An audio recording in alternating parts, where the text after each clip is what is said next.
welcome to another episode of the MMA Lockcast. I am your host, Manpreet, aka MMA Lock of the Night, your boy on social media at MMALOTN, and you guessed it, the architect behind the MMA Fight Archive, where we've completed 5,000 fighter profiles for you to browse through, spanning 20 different promotions from all over the world to ensure you're getting as many direct links as possible for these upcoming MMA events, whether you're a predictor, analyst, a guy that just likes to break down fights, whether you're a coach, a fighter.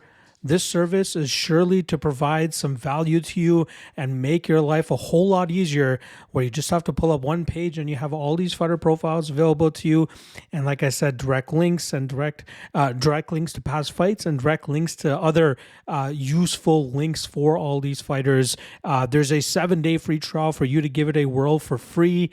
Check the link in the description below. Find out why we have over 110 subscribers on the service. Once again, that is the MMA Fight Archive. Check the link in the description below. All right, we are returning with a UFC card headlined by a bantamweight matchup between former flyweight champion Deiveson Figueiredo taking on former title challenger Corey Sandhagen. And we got a ton of other great fights, not to mention the return of Jeremy Lil Heathen Stevens, who's actually born in Des Moines, Iowa. So the UFC thought it was fitting for them to bring him back into the mixed martial arts world. And they put him up against a very tough Mason Jones in a fight that it could potentially go down as a fight of the year candidate. They've never been to Des Moines, Iowa in the past, but they have been to Cedar Rapids twice, but that was way back in 2000 and 1999, so it's the first return for the UFC to Iowa, and I'm sure they'll sell out immediately if they haven't already sold out, and it should be a raucous crowd as well, which should be very fun, especially considering the card that they've put together over the 12 fights that they have here. Once again, no video this week, as I am still in the process of putting together my new studio.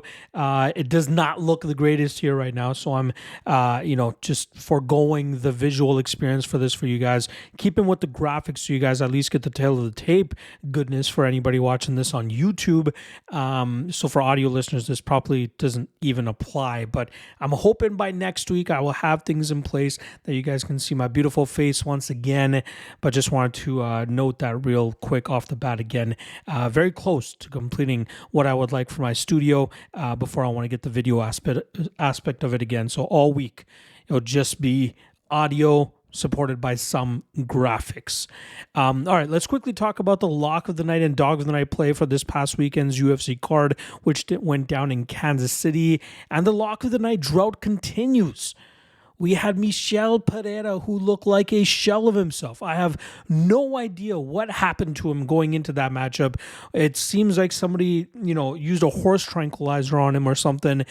He did not look himself at all. It was evident to the commentators, to everybody and their mama, that there was something up with Michel Pereira, attacking the body more than we've seen him attack the body before, not really letting loose with some big shots to the head. I know he got clipped early in that first round, and maybe that's what caused him to kind of start second thinking some of his, pocket exchanges, but that was not the Michel Pereira that I signed up to put some money behind. And, obviously on a card where I ended up going 12-2 on predictions, to have one of those two losses be my lock of the night play, it just feels like this year is just not on my side in terms of lock of the night plays. I think I went 1-2 this past weekend, covering even the regional events as well. The one loss that I had on the regional show for KSW, I had, I can't remember the guy's name, Nickal Krakowiak, I believe his name was.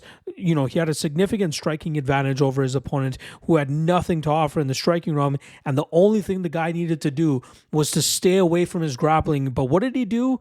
When his opponent pulled guard, he jumped in there with him, hoping that he could stay out of any submissions, and he goes out there and gets freaking omoplated. That's the type of year your boy is having. Let's just put it that way. So, with that said, our lock of the night play drops to 16-19 now. Drops about 1% from last week's total to 46%. Really dug myself into a hole. Might be able to feel the core of the earth at this point in time, but we're going to stick with the plan. We're going to keep going forward because thankfully the dog of the night play has been bailing us out, as well as my other reads, because I should be down way more than I should be this year, but my other spots have been quite on the nose, which is why I'm not just absolutely killing myself at the moment. For the dog of the night, we did cash this past week with Timothy Kwamba going out there and having a great performance, really putting it on Roberto Romero and then winning that fight. Very happy with that performance. I believe we even went 4-0 since our last recap. All of our dogs on the regional shows hit as well, so that now improves our dog of the night record to 22-18 for a 55% hit rate. I believe we're at about a 27% ROI on dog of the night play, so I'm very happy with that. Getting close to the halfway mark of what my goal is for units for dog of the night plays this year as well, but I wish I could say the same thing for my lock of the night play, because it's been killing me, folks. It's been killing me. I'm just glad my other plays have been coming through here, so let's see if we can pick it back up this weekend. All right. I've been jibber-jabbering a little bit too long. I said we got 12 fights to talk about for this UFC Des Moines card. And without further ado, let's get right into this bad boy. First matchup up, we got Juliana Miller coming in at plus 200, going up against Ivana Petrovic, who comes in at minus 240. Now, Miller looked very bad last time around, as she looked like a female version of Jimmy Flick, getting absolutely battered on the feet by Luana Santos, who was eventually able to finish her about 3.5 minutes into that first round. That was on the back end of a fight where she went up against Veronica Hardy and got completely swept on the scorecards. She was unable to get a hold of Hardy at all, and that ultimately saw Miller get battered for 15 minutes there. Miller is a fighter that needs to get to her grappling for her to have success. She comes out of the 10th Planet Gym out of there in San Diego, and that's where they've obviously crafted that game of hers where she's very slick once she can establish that dominant position, but it's all about filling the holes between the striking, the wrestling, and the jiu-jitsu for her to be successful. She has shown moments of brilliance with her jiu-jitsu and her overall MMA game, but it's all about tapping into that confidence once again so she can bridge that gap to the grappling a little bit easier. For this matchup, she actually changed up training camps. She's been training over there at Sick Jitsu in I believe Spokane, Washington, alongside Rick Little, who is one of the more underrated coaches in the mixed martial arts world. Sick Jitsu known for previous fighters like Michael Chiesa and formerly Juliana Pena, and I think this is a great move for her. She's saying that she's completely healthy now. This will be the first time she's 100% healthy going into a UFC fight, so that's something to keep an eye on, as we might see a different version of her coming into this matchup. And she has a decent opponent to try to showcase those improvements and that 100% health against, as she takes on Ivana Petrovic, who dropped to 1-2 in her UFC career last time around, as she dropped a split decision to Jamie Lynn Horth. That was a very close fight, but I ended up giving rounds 2 and 3 to Horth, who I thought did a good enough job in terms of establishing her damage, throwing up some submissions, and keeping Petrovic on the defensive for the majority of that matchup. Normally, Petrovic is the one that likes to apply her pressure with her grappling and her strength. That's where she normally nullifies opponents on the mats and keeping them on the defensive. But as we've seen, there are fighters that are going to be able to take advantage of her in those spots, because some of the technical things that she does causes her to make mistakes that opponents are able to take advantage of. Her striking is all not that bad either. She's kind of listed Mirko Cro Cop as one of her MMA role models, and you can see that in some of the head kicks that she likes to throw, but still nothing super dangerous in the striking realm that I believe Juliana Miller won't be able to handle. With that said, I think we're getting a bit of a recency bias thing here on Juliana Miller. She was a favorite against Luana Santos. She gets finished there, and now she finds herself as a plus 200 underdog against a fighter that's not as good as Luana Santos. Petrovic has some striking here, and obviously will have the advantage, but it's not to the point that it's going to cause Miller a ton of trouble. I think we'll see Miller actually look to get this to the grappling realm. I think she'll be the stronger one, and I don't think she'll have as much of an issue in terms of closing the distance and getting to that clinch and dragging this fight to the ground. And I wouldn't be surprised to see her throw with a little bit more confidence in the striking either. I'm expecting to see a rejuvenated and stronger version of Miller this weekend, and at plus 200, considering the level of opposition she's going up against, I think it's not a bad spot to take an advantage of these wayward odds, as I don't think Petrovic is all that good. And Miller, she's not going to be a title contender or anything like that, but this seems like a level of fighter that she should be able to overcome. The odds should be closer, and I am going to go with Miller, and I think she wins this fight by decision, although her to win by submission, I believe at plus 900, may not be a little bit of a bad gamble for the first person to finish Ivana Petrovic, but I'll go Miller, and Miller by decision as my final prediction. All right, next up, we got heavyweights going at it here as we have Thomas Petersen coming in at minus 240 going up against Dontel Mays, who comes in at plus 205. Now, I was pretty big on Petersen last time around as he took on a very tough Shamil Gadzhiev, and that fight came back in February, and, I felt good about Petersen going into that matchup because, for the most part, he showed great durability. His only loss by finish came against Waldo Cortez Acosta in an LFA title fight, and that was a fight where Petersen completely blew his gas tank and pretty much got an exhausted TKO. But against Gadzhiev, he was applying some pressure. He was getting to his leg kicks. He was trying to control the pace, but ultimately Gadzhiev landed this nasty right hook that dropped Petersen. It didn't completely knock him out. You saw Petersen react to it immediately, kind of accept that he was getting, that fight was over at that point. But, Gadzhiev didn't follow up with big shots. We saw Petersen take out his mouthpiece, immediately roll onto his knees and just showcase that he was fully there, but didn't really fight the stoppage there. So maybe he did get hit pretty hard, but normally shows great durability. He also shows a very solid wrestling game, which is obviously what was a lot of his success in the regional scene, but we are seeing him start to gain more confidence in the striking realm, which is why he was able to defeat Mohammed Usman just 2 fights ago, showcasing good good footwork, good output, good volume. I believe he landed upwards of 75 significant strikes that night and ended up getting his hand raised by decision there. And he's a guy that I think will continue to make improvements and, may not be a title contender, but still a guy that will be very hard to deal with for a lot of the guys outside of the top 5 of the heavyweight division. He takes on one of the more mediocre heavyweights that the UFC has ever seen as he takes on Dontel Mays here, who's coming off of a quick heel hook loss at the hands of Walter Walker back in February. He's now 1-3 in his last 4 fights, and he continues to show why he is just an average fighter all around. He has average striking, average grappling, but the best thing about his game, I would say, is his cardio. 5 of his 10, so half of his UFC fights have hit the scorecards, and his cardio has looked pretty good the entire way through. Trains out of Albuquerque, New Mexico, alongside the formerly very famous Jackson Wink Gym. Has some decent striking, has some decent grappling, but when he's fighting a specialist or a guy that can apply solid pressure, that's where we see him usually start to fall behind.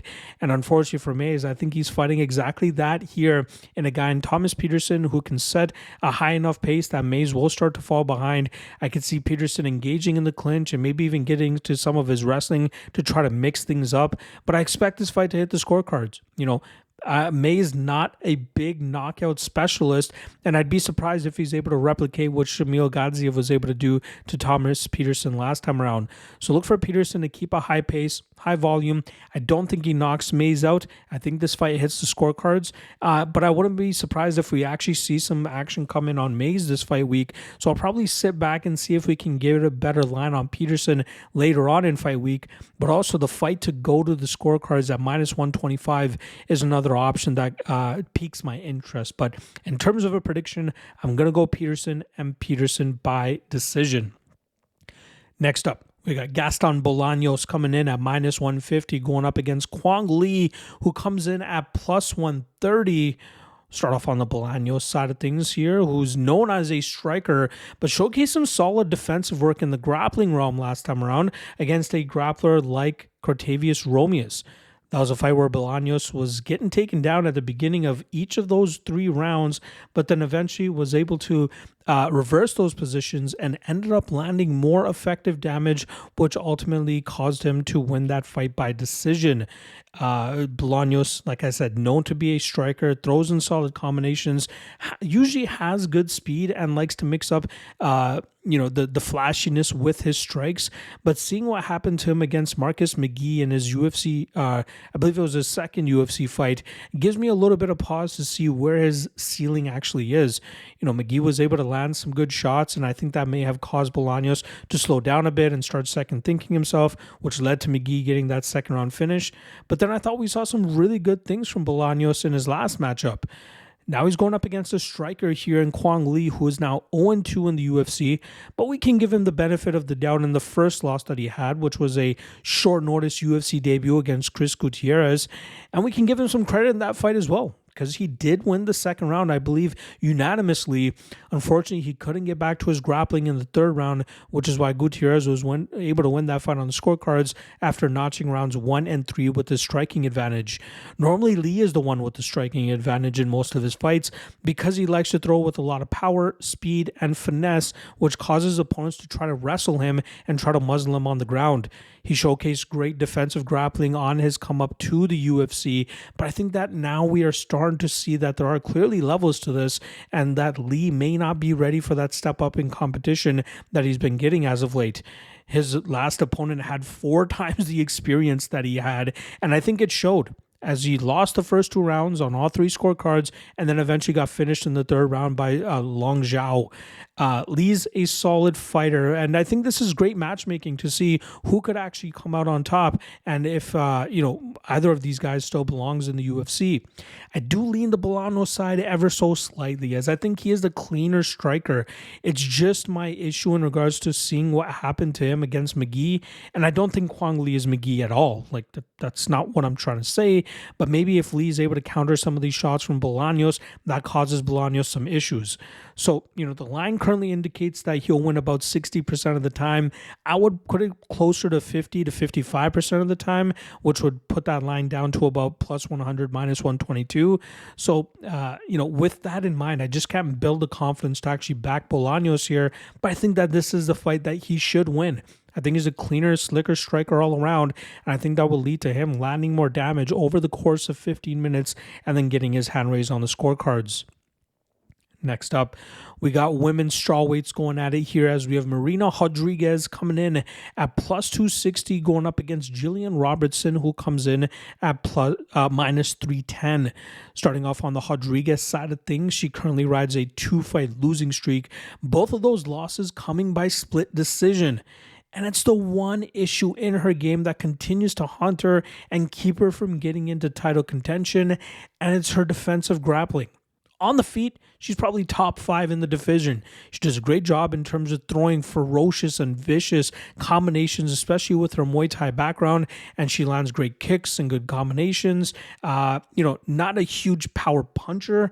I'm trying to remember off the top of my head. I think Amanda Hebos was the only person she was able to finish by strikes, but for the most part, she usually picks her opponents apart, stops the takedowns or some of the takedowns coming her way, and then usually wins fights on the scorecards.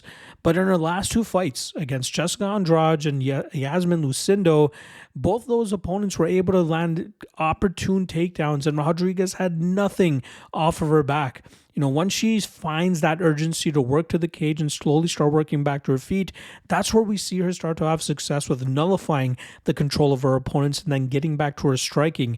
But we just don't see the improvements in her game. She's 37 years old. I believe she's going to be 38. Actually, she turns 38 on fight week. I don't know if it's too late that we'll see those defensive grappling improvements enough in her game to get herself closer to title contention like she was right before she fought Amanda Lemos. Unfortunately for her, she's fighting another very strong grappler here in Jillian Robertson, who went to a solid decision victory over Luana Pinheiro back in November. Robertson actually went 5 of 17 on takedowns that night and accrued over 8.5 minutes of control time to get the decision victory. It was only the second round where things start to get a little bit shaky as Pinheiro was able to stuff 5 of the 6 takedown attempts and clearly showcase that she was the better striker. Luckily, Robertson was able to get back to her grappling in the third round, and that led to her winning that decision victory. Robertson's striking, similar to Rodriguez's grappling, is always going to be a work in progress, and somewhere she'll always find herself weak. But when she's able to eventually get fights to the ground, her control and ability to establish a dominant position is usually very hard for opponents to deal with. She's a big-time finisher as well, with 11 of her 15 wins coming by finish. She's aggressive once she's able to get that top position, and whether it's looking for that submission, which is how she has won the majority of her fights, or looking for positions to let go with some ground and pound, Robertson is very difficult to deal with once she gets that spot that she needs. Now, obvious striker versus grappler here, and who's going to be able to establish their dominance more? I have to lean with Robertson. Rodriguez just does not do as good of a job as she should with working out of these bad spots, and seeing the aggressiveness, the durability, and the resilience of Robertson with continuously pushing forward and keeping pressure on her opponents. I have no doubt that she'll be able to land those takedowns continuously, and I think it eventually leads to her getting a submission win. If we can get her submission prop at anything better than plus 200, I'd be a little intrigued in terms of taking a shot there, but at chalk, this is one that I'll probably end up biting on later on in fight week, but I think that this is a very winnable fight for Robertson, and we'll see her grappling advantage pull off the victory for her here. All right, next up, we're going to be talking about Ryan Loder coming in at plus 315, going up against Azamat Bekoev, who comes in at minus 380. Now, starting off on the Loder side of things, he earned his UFC contract last time around by defeating Robert Valentin in the finals of The Ultimate Fighter Season 32. Loder now makes his official UFC debut and takes on a former LFA champion, and it's clear what Loder is all about. This guy wants to take opponents to the ground, utilizes crushing top pressure and his wrestling, and showcasing that he's still one of the better fighters on the roster, even though he doesn't have that lengthy of a career. His top pressure, very difficult to deal with. His submission defense and grappling defense is very high level, as from what we saw when he was put in some bad spots against Robert Valentin. And he's not a guy that gives up bad positions for long periods of times. He does a good job in terms of creating scrambling situations to eventually work to either a top position or to get back to his feet and then get back to his chain wrestling style, which often breaks opponents, where he's able to start raining down dominance from on top with his big shots or looking for submission wins as well. He's a team alpha male representative, but been training all around Northern California, and has been mixing it up in this training camp with top middleweight contender Anthony Fluffy Hernandez, as well as UFC veteran Max Griffin. He goes up against Azamat Bekoev, who did start competing for the LFA back in February of 2023, and he put together 3 solid victories, which included winning the title, I believe, against Dylan Budka, and then defending it against, I believe, the champion at the time. So he was an interim champion, and then he ended up fighting champion Lucas Fernando. And they were all pretty boring fights, let's be honest. He took them down, utilized that obvious wrestling advantage he would have in a lot of his fights, and just keep these guys on their back without doing too much damage from that top position. Heck, even his fight with Dylan Budka turned out to be way closer than it should have been, hence why that fight actually reads a split decision victory for Bekoev. We know Dylan Budka, not the highest level UFC fighter, and if I'm not mistaken, I believe he's already been cut from the UFC. But Bekoev finally delivered on a nasty knockout victory over Chauncey Foxworth, which earned him that short notice UFC debut earlier this year to step in and fight Zachary Reese, and that's where he delivered a nasty ground and pound victory over Reese to get that first round knockout victory. His striking is improving. That's obvious, right? He's training alongside the American top team guys now, which have done a great job in terms of molding some of these, wrestlers into better strikers and building that confidence in them. But it's clear that Bekoev needs to get that wrestling going if he hopes to have major success at the UFC level. This line is very surprising to me, and I don't know if it's the Russian tax that we normally see on these guys with these last names, or if people just don't know who the hell Ryan Loder is. Bekoev struggles against guys that can give him resistance in the wrestling realm, and that's what he's going to face here with Loder. I don't doubt that Bekoev might be able to land a takedown or two, but I think Loder's unwillingness to accept bad positions for long periods of time will allow him to create some scrambles here that I don't think Bekoev can keep up with, especially as this fight starts to get into deeper water. On the feet, sure, Bekoev might have a bit of an advantage here over Loder, who's not the most comfortable in the striking realm.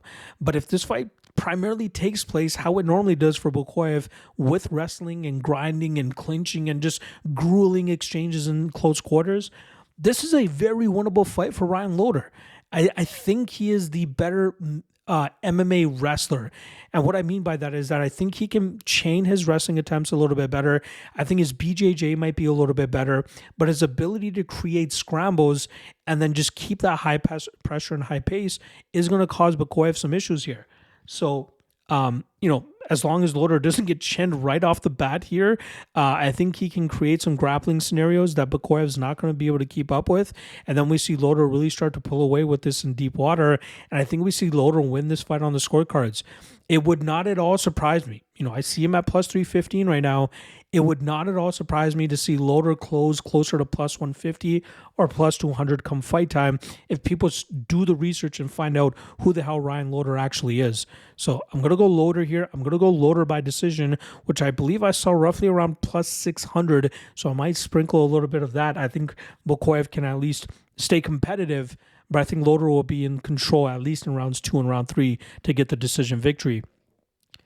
All right, next up, we got women's bantamweights going at it here, I believe, as we have Yana Santos coming in at plus 110, going up against former bantamweight champion Miesha Cupcake Tate, who comes in at minus 130. Now, Santos successfully snapped her 3-fight losing streak last time around as she picked apart Chelsea Chandler over the course of the first 10 minutes for the judges to eventually score that fight in her favor. Santos, similar to Dontel Mays, very average all around, right? She can showcase some strength in the clinch and maybe some grappling. She has some average distance striking where she can pick opponents apart from distance. But when she fights specialists or fighters that can, take advantage of her striking or overwhelm them with physicality and grappling, that's where she ends up coming up short. That was actually her last win over Chelsea Chandler was her first win in over 3.5 years, which included her layoff that she had when she ended up marrying former UFC fighter Thiago Santos and then giving birth to their child as well. She's been with the UFC for 6 years now, put together the most average record you could possibly put together through 10 fights. Yes, she is 5-5, and she's also 35 years old, which leads me to believe that she might still have some decent performances up her sleeve, but I don't think she's going to find herself in title contention anytime soon. Now, she's going up against Miesha Tate, who's now 2-2 since returning from retirement, and she's coming off of a very dominant victory over Julia Avila back in December of 2023. That night, she landed 4 takedowns and controlled 10 minutes and 55 seconds of that 11-minute and 15-second fight.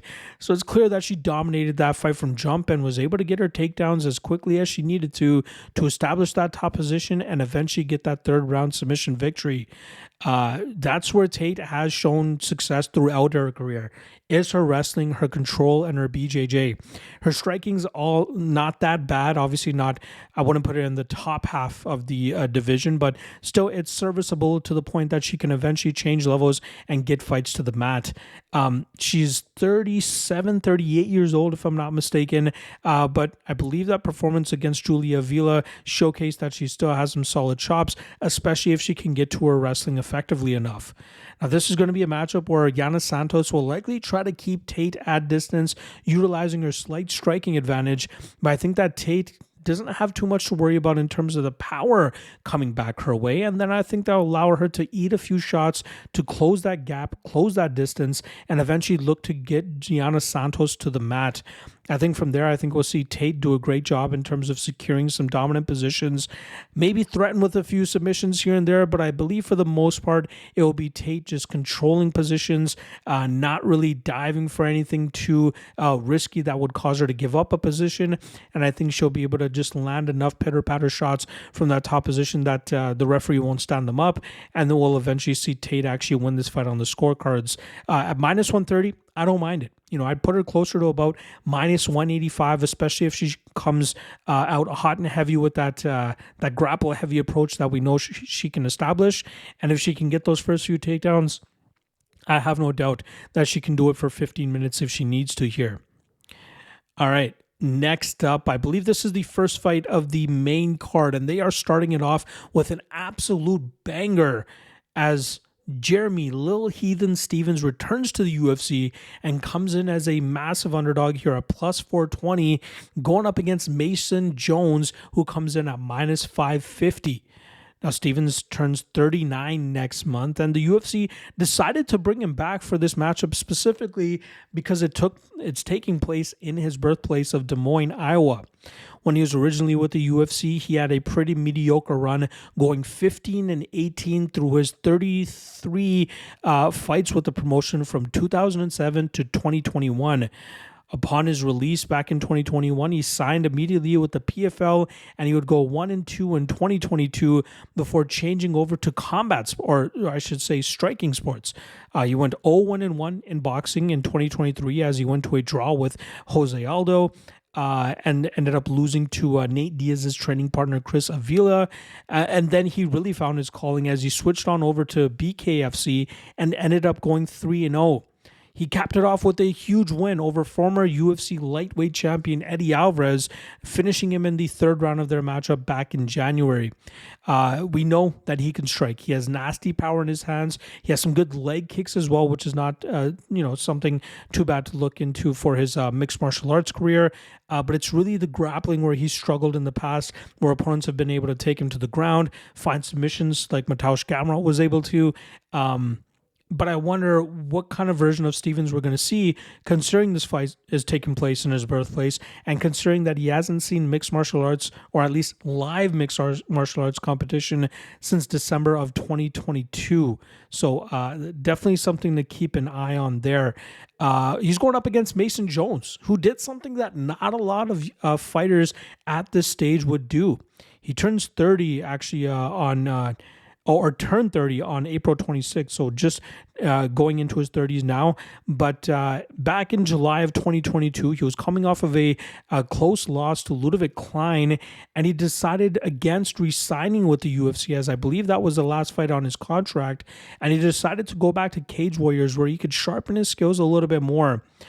He ended up going 4-0 with the promotion last time around, having a great fight against a very tough opponent, Michael Pagani, where he was able to defeat him by decision, but it was very obvious that he was outmatching Pagani at that time, and I think that's when Jones knew that he was ready to step back into the UFC. He's an aggressive striker that throws nasty combinations, really mixing up his targets well with throwing shots to the head, nasty body shots, and really enjoying the leg kicks as well. He also has a pretty reliable ground game, where he's been able to take opponents to the ground, control them from there, or even open up submission opportunities for himself. His durability has held up very well, especially considering the amount of wars that we've seen him in just in his UFC career alone. This guy brings the entertainment, he brings the fire, and I think there's a reason the UFC put this matchup together because, like I said, it's a possible fight of the year candidate. Now, how these guys match up, it makes sense why Jones is all the way up at minus 550, right? If you want to take Jeremy Stevens' experience into consideration here, maybe it should be a little bit closer. But I think Jones has the durability to eat shots from Stevens. But I think it's going to be his ability to mix it up in the grappling where he could have some even more success. I think that, knowing Jones and knowing that he'll want to kind of appease the audience here and trying to create a little bit of a war, I think once he really feels the heat of Stevens, we'll see him start to change levels and look for takedowns, and then from there I think he can really dominate Jeremy Stevens on the mat, and I think that could eventually lead to him getting a finish either in the second or third round. You can currently see the over 1.5 sitting at minus 220, and the fight doesn't go to decision, roughly around minus 130. That's something that I'd be willing to shoot on because I expect these guys to have, some chaotic exchanges, and especially Jeremy Stevens wanting to show out in front of his crowd. This is not a guy that's trying to, put on methodical performances to try to get to a UFC title shot. That's just not going to happen. He's not good enough to get into that top 10 range, top 15 range. So I could see him being a little bit more willing to risk it and throw in some of these pocket exchanges. But then I think it's going to be Jones who ends up being a little bit smarter, getting this fight to the ground where I think he has a decided advantage. And from there, he ends up finding a finish, whether it's a TKO, whether it's a submission. I don't expect this fight to hit the scorecards, and I expect Mason Jones to get his hand raised inside the distance. You want to talk about great matchmaking? I think the UFC knocked it out of the park once again for this next matchup here, as we have Cameron Smotherman coming in at plus 125, going up against Sidey, who comes in at minus 145. Now, Smotherman was able to pull off a big upset victory in his short notice UFC debut last time around against Jake Hadley. Outside of the second round, it seemed like Smotherman was controlling the majority of that fight with his forward pressure and his slick boxing combinations. He actually ended up coming up short on the Contender Series back in 2023, went back to the Fury FC promotion, put together a few solid victories there, but deservedly ended up getting signed to the UFC, and I think he showcased in his last matchup exactly why. Grapplers are usually his kryptonite. Guys that can effectively take him to the ground and have good enough cardio to keep it up for 15 minutes, because we saw in his fight against Mando Gutierrez under the Fury FC banner, Smotherman was losing about 80% of that fight until Gutierrez completely gassed himself out, leaving himself vulnerable to getting finished by Smotherman in the third round of that matchup. That's happened numerous times to Smotherman throughout his career, but it's clear that he is slowly working on the improvements required to be better in the grappling realm so he can stick with the striking where he often has an advantage over his opponents. Now he's going up against Sidey, who is also another nasty striker who's had a bit of a roller coaster run through his first two UFC fights. His first UFC matchup back in January of 2024 in front of a hometown crowd in Toronto, Canada, he took on or rematched Ramon Tavares, who he had knocked out on the Contender Series a few months prior in what was considered a pretty early stoppage, hence why the UFC decided to put them back together in the UFC. He ended up losing that fight by split decision. And I think a lot of that came from the blood, the optics of the bloody face that Sidey had in the third round. But if you really watch that round back, if I'm not mistaken, the blood or the cut happened in the second round. But in the third round, I think Sidey did a great job in terms of battling back from that and putting together a better body of work. But ultimately, I think it was just the optics of the blood that two of the judges saw, and they ended up scoring that round in Tavares' favor, which is why Sidey ended up losing that split decision. And then seemed like karma evened things out last time around, as Sidey was able to pick up a split decision victory over Garrett Armfield in November. Solid performance. I thought, I'm trying to remember off the top of my head, I think it was the first round where Sidey did very well, and then in the second and third round is where Armfield started to take over a bit, but still somehow Sidey ends up getting the split decision victory there, and even he didn't believe he won that fight in the moment, and I think a lot of people would agree with that. So at the dismay and misfortune of Garrett Armfield, Sidey gets his UFC record evened out through karma there, if that's what you want to call it. Now in this matchup with Smotherman, it's a great stylistic matchup. Both guys are nasty strikers. Smotherman a little bit more of a boxer, whereas Sidey likes to mix it up more so with his Muay Thai. Sidey will also enjoy a 2-inch height and 3-inch reach advantage. But the one thing that I really like about Sidey in this matchup is the fact that he changed his training up just a tad. Now, that's not a knock at all at the guys that he's training alongside up here in Ontario, but I think mixing it up a little bit and getting some different looks is not a bad thing for a fighter this early in their career. And he decided to go down to Arizona to start training at the MMA lab, and I think those guys must have done a great job with him, rounding out his game a little bit more. Now, I don't expect Sidey to go out there and try to, grapple Smotherman into the ground, but I think that we'll see Sidey actually try to mix it up with the grappling a little bit to keep Smotherman on edge. And then from there, I think we can see Sidey land the more effective strikes from distance.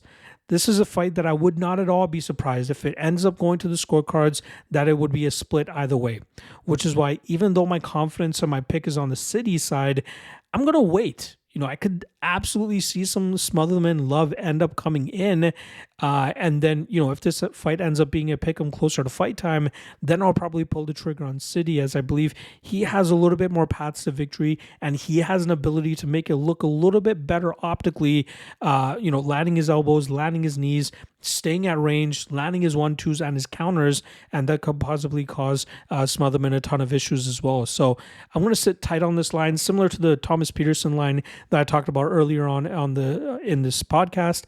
I'm going to lean with Sidey, but I'll wait for fight week and see how the line ends up shaking out. But I'll go Sidey and Sidey by decision. All right, next up. Probably the fight that I'm most excited about on this entire card because of the streaking bantamweights, where we got Montel Jackson coming in at -205, going up against the undefeated 17-0 Daniel Marcos, who comes in at +175. Now, Jackson has some of the nastiest power that we've ever seen in the bantamweight division. It only took him 18 seconds to knock out Damon Blackshear back in July, and we know Blackshear is obviously cruising right now, especially after that victory he had over Olatunga Haley this past weekend. Jackson turned 33 last week, so he really needs to get things moving. And from what I'm hearing, not a lot of fighters are willing to sign on the dotted line against him because, one, I don't believe he's ranked, and two, they see it as a lose-lose situation, and they don't really want to give up that ranking that they already have. Since 2020, Montel Jackson has recorded 11 knockdowns and knocked out 3 of his 7 opponents. His only losses have come against guys that are very strong wrestlers, like a Brett Johns and like a Ricky Simone, who combined for 15 completed takedowns against Jackson.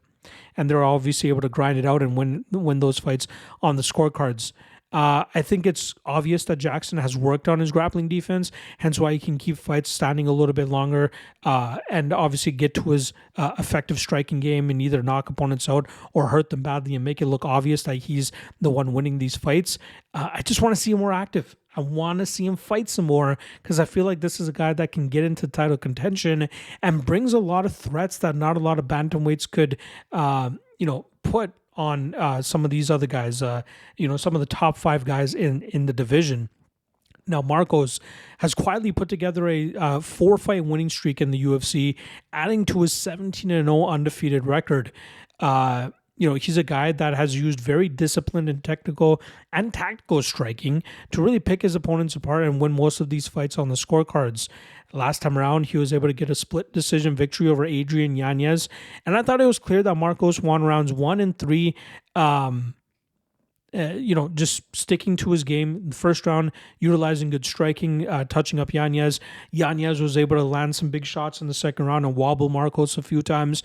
And then Marcos utilized great fight IQ in the third round as he mixed up, or at least lulled Yanez into thinking it was going to be a striking battle. Then he changed his levels on him and landed a few takedowns to end up grinding out that fight. I believe it was 2 takedowns that he landed in round 3 and accrued 2.5 minutes of control time because Yanez didn't really have much of an answer off of his back. And it was clear that Marcos was starting to slow down. That's why he relied more on his grappling in that round rather than striking with Yanez, who was clearly the better striker that night. Now, in this matchup, I can definitely see some people siding with Marcos because of his undefeated record and maybe even trying to lean into the wrestling that we saw him show in the Montel Jackson fight, or the Adrian Yanez fight last time around. But I don't think that's going to work out for him. I think we'll see an urgency from Jackson here that we, are starting to see in more of his recent fights. And then in the striking realm, I think that we'll really see the 3-inch height and 6-inch reach advantage for Jackson come into play, allowing him to land those big shots on Marcos, countering the calf kicking game of Marcos, and maybe even putting him out clean. I do think Jackson is probably the dark horse in the bantamweight division that not a lot of people talk about, and I'm hoping that we'll see him showcase some grappling defense in this matchup just to shut up those naysayers. And then from there, I think he starts to control the striking realm, and from there eventually finds that knockout shot to put Daniel Marcos clean out. So I don't mind the chalk at all here on Jackson. I think he's one of the better bantamweights on this roster, and I think he hands Daniel Marcos the first O in his professional career. All right, next up, we got Santiago Ponzinibbio coming in at -125, going up against Daniel D-Rod Rodriguez, who comes in at +105. In Ponzinibbio's last fight, we did see some of his strengths and his flaws fully on display. In terms of his flaws, it was some of his aging, his lack of durability, and some of his slowing down. But his strength was fully on display as well with his aggressive striking approach, which eventually led to a third-round TKO stoppage over a very exhausted Carlston Harris. That is just the third win for Ponzinibbio since returning from his near career-ending disease that he was suffering which kept him out of competition for a pretty long time. That's now improved his record to 3-5 ever since. And at his best, I think we see Ponzinibbio utilizing that Muay Thai approach to put combinations together and walk his opponents down and either win fights on the scorecards or eventually finish them. We've seen him get dropped and finished a few times in recent years, which makes it hard to build, complete confidence in him. But his takedown defense has held up very well, stuffing all 5 of Carlston Harris's shots in the last fight, but also improving his takedown defense run to 12 of 13 takedowns stuffed in recent fights. But seeing when he is in a groove and seeing when he can really dictate the pace of a fight, he's still capable of some high-level performances. Now, he's going up against a guy in Rodriguez who was able to eke out a split decision over Alex Morona last time around, and it seemingly saved his UFC roster spot as he was on a pretty unfortunate losing streak at the time. Rodriguez, normally a guy that likes to stick with the basics with the striking, throwing in combinations, and often throwing a lot of output. And I believe he's eclipsed the 100 significant strike mark in 5 of his 7 UFC fights that have gone to the scorecards. His grappling is not too shabby, but it's often that we see him utilizing his striking to try to get his hand raised. This is a tough matchup, and I completely understand why it was closer to a pick'em when I originally taped this fight, but it seems like love is slowly pouring in on the Ponzinibbio side, which is why he's finding himself now at minus 125. And I have to agree with him. Rodriguez is not a big power puncher, and I'd kind of be surprised if he's the one that ends up knocking out Ponzinibbio here. I think it'll actually be Ponzinibbio that's applying the pressure, applying the aggressiveness, putting his combinations on Rodriguez, and eventually landing more effective shots, making it look optically better, and putting together that body of work that judges will end up rewarding. With that said, I don't mind a small shot here on Ponzinibbio at near even odds for him to end up getting his hand raised by decision. And I think he makes it look convincing enough over Daniel Rodriguez. All right, that brings us to the co-main event now, where we have Reinier de Ridder coming in at plus 250, going up against Bo Nickal, who comes in at minus 300. Now, de Ridder is a very high-level BJJ black belt who is a great addition to the UFC roster. I just wish it happened a few years earlier, considering he is now 34 years old.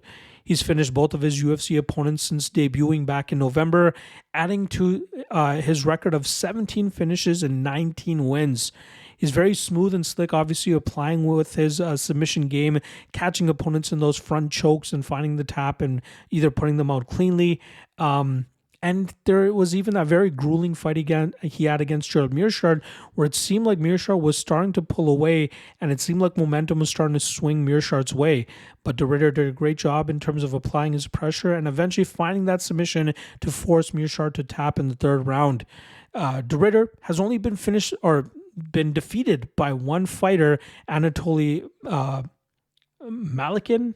Completely forgot how to say his name or what his name was, but he defeated de Ridder twice, and then de Ridder eventually got released from one FC, got a victory in UAE Warriors, and then was quickly signed to the UFC, and I think he's a great addition to the middleweight roster. Last time, obviously, picking up that submission victory over Kevin Holland. Now, he's going up against Bo Nickal, who a lot of people have been kind of peeved by, especially from his last performance, where he ended up going to the scorecards against Paul Craig. Now, in the lead up to that fight and breaking it down, I kind of alluded to something that ended up transpiring that night. I thought Bo Nickal took that fight because he knew that he was the better striker than Paul Craig, and it was going to be an opportunity for him to utilize his grappling defensively to keep Craig away from that, dangerous BJJ game that he has, and allow Bo Nickal to get some live action with some actual striking. And we saw him strike for a full 15 minutes there. He didn't shoot a single takedown, because he knew he could flex his striking chops a little bit more and try to get some more experience there. and it worked out for him, on paper, or sorry, watching it, it seemed to play out a lot closer than people expected it to. But I thought it was clear that Nickal was still the one landing with more emphasis and more damage, which is why he ended up getting his hand raised on the scorecards. We know about his super high-level wrestling game. His BJJ is slowly catching up to the rest of it as well, and he's very difficult to deal with once he establishes that top position, and his submission defense has been pretty spot on as well. Now he fights a better version of Paul Craig here. I think De Ridder is a slightly better striker than Paul Craig. I think De Ridder is a slightly slicker BJJ specialist than Paul Craig. So I wouldn't be surprised to see Nickal actually mix it up a little bit more here. I think we'll see him actually mix in a few takedowns here, and I think he wants to be the one in control of this matchup. Whether it's clinching De Ridder up against the cage and wearing him down with some dirty boxing and some knees up the middle, or looking for takedowns, landing some big shots, and then working back to his feet and rinse and repeating that style. I think we see Nickal get back to his finishing ways, as I think he eventually sets up a big shot that puts De Ridder away, and I think we see Nickal win by knockout. Minus 300 is kind of a steal, because that's usually not the price tag we see beside Nickal's name. Usually we see minus 1,500, minus 2,000, and I think because of that, poorish performance against Paul Craig, people are starting to sell on him. I'm not one of those. I believe in Bo Nickal, and I think he comes through with a knockout victory here, but I wouldn't mind parlaying him at minus 300. Some people might be ripping out their hair and be like, hey, can't be overlooking a guy like Rainier De Ridder and parlaying Bo Nickal at minus 300, but I think that we'll see the brilliance of Nickal here, specifically with his defensive grappling, whether it's keeping the fight upright or establishing that top position and not allowing De Ridder to get off on any of his submissions. So give me Nickal and Nickal by knockout. All right, that brings us to the main event of the evening between Deiveson Figueiredo, the former flyweight champion, coming in at plus 330, going up against Corey Sandhagen, the former title challenger, who comes in at minus 430. Now, Figueiredo, I thought his move to 135 pounds was the perfect timing, considering how old he is. He's on the wrong side of 30 now, and knowing how much of a detriment it was to him to continuously make that cut to 125 pounds. He started his career at 135 pounds with a 3-0 run, with solid victories over guys like Marlon Vera, and he was, really done a great job in terms of nullifying opponents. I believe Rob Font, Cody Garbrandt was another fighter that he had defeated. And then that set him up for a main event slot against former bantamweight champion Petr Yan back in November. Now, for the hardcores, that was a dream matchup. Maybe a year or two later than we would have liked it, because Jan was ruling the bantamweight division while Figueiredo was doing his thing in the flyweight division, and we thought that would have been a great matchup to put together. Unfortunately for Figueiredo, he got swept on the scorecards there, as Petr Yan did a great job in terms of stalling Figgy's game and then landing some big shots of his own and really out-damaging him over the course of 25 minutes to win that fight on the scorecards. Figueiredo has evolved, though, from the earlier forms that we've seen him at, where he normally just liked to throw big power shots and try to finish his opponents, or lull opponents into bad takedowns where he was able to snatch up guillotines and force the tap from them there. But he's been a little bit more methodical, landing some leg kicks, landing some calf kicks, throwing some of his big power and landing those shots to make it look good optically. And then mixing in some grappling and really controlling opponents on the mat and keeping them in defensive positions where he's clearly the one scoring more points and, again, putting together a good body of work for judges to score fights in his favor. But it's getting harder for him to do it against the top of the division, and I think that was on display against Petr Yan. Now, against Corey Sandhagen, this is a tough matchup for Figueiredo, and I understand why the odds are as wide as they are. Although the scorecards made it seem lopsided in Sandhagen's last fight, he was quite competitive against eventual title challenger Umar Nurmagomedov when they headlined a fight night, I believe last August, if I'm not mistaken. Sandhagen now enters his 9th straight main or co-main event spot, showcasing that he's always going to be near the top of the ranks in the bantamweight division, a guy that the UFC can often rely on for entertaining fights. besides when he grinded out Rob Font over the course of 25 minutes down in San Antonio, Texas. He's an unorthodox striker who likes to throw a lot of different moves from range, good kicker, flashy strikes, relies heavily on his cardio and his output to really outwork opponents. He also has a very slick submission game that he can implement with his front choke series, has some solid wrestling as we saw in the Rob Font fight. And again, even in the fight against Umar Nurmagomedov, he scrambled a lot for the majority of that fight to stay out of too bad of a position, to not allow the Dagestani wrestler to establish a dominant position for too long. Sandhagen is 10-4 in the UFC now, with 4 of those losses coming against either former champions or title challengers, and it's obvious he'll continue to remain in the top 5 for the next 2 to 3 years. In this matchup specifically with Figueiredo, I think it's a very winnable fight for Sandhagen. I think his cardio advantage, his output advantage, I don't think Figueiredo will be able to hold Sandhagen down, for longer than 2 rounds. And then if this is strictly in the striking realm, I think Sandhagen can do enough good work from distance that he just picks apart and just, slowly runs away with the strike total here. And I think that we see Sandhagen maybe even mix in a few wrestling scenarios of his own. Let's not overlook that aspect. But I think that for Figueiredo to win, he needs to at least land big shots in multiple rounds, get the finish. Obviously, that will help a lot, or even look to get this fight to the ground and control Sandhagen. But I don't think he has the cardio nor the controlling ability to do that to Sandhagen for more than 2 rounds. And this is a 5-round fight.